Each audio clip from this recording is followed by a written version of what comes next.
이완구 전 총리와 홍준표 지사의 소환을 앞두고 검찰은 성완종 회장이 돈을 건넸다고 주장하는 당시 상황을 복원하는 작업에 주력하고 있습니다. 하지만 성 전 회장의 동선 복원 내용과 두 사람의 일정에서 엇갈리는 부분이 발견돼 진실게임 양상으로 번질 가능성도 점쳐지고 있습니다. 한현희 기자의 보도입니다.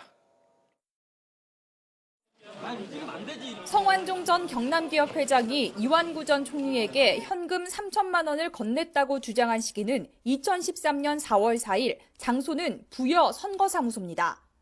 하지만 이 전 총리 측이 제출한 당시 일정표에는 성 전 회장이 지목한 날의 해당 시간대에 부여 사무소를 방문하지 않았다는 취지의 내용이 담긴 것으로 알려졌습니다.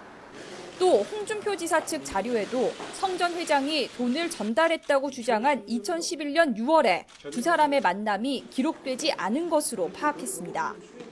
이에 따라 검찰은 일정표가 조작됐는지 아니면 성 전 회장의 과거 동선을 복원하는 과정에 문제점이 있었는지를 파악하는 작업을 벌이고 있습니다. 실무진들이 검찰에 일정 관련 자료를 제출하기 전 금품 수수와 관련된 일정 부분을 의도적으로 지우거나 조작했을 가능성도 있기 때문입니다.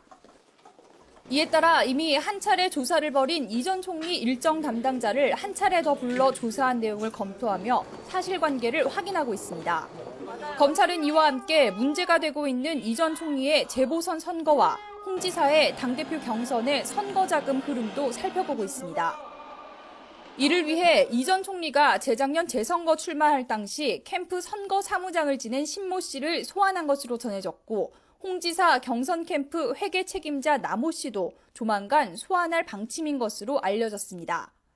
이처럼 주변 인물들에 대한 조사가 속도를 내면서 이 전 총리와 홍 지사에 대한 조사도 임박했다는 분석입니다.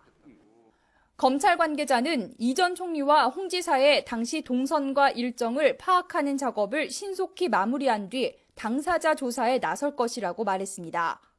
이와 함께 검찰은 성 전 회장의 최측근으로 증거인멸 혐의 등으로 구속된 박준호 전 상무와 이용기 실장에 대한 구속기간을 연장해 앞으로 열흘 동안 추가 수사를 벌이기로 했습니다. YTN 한현입니다.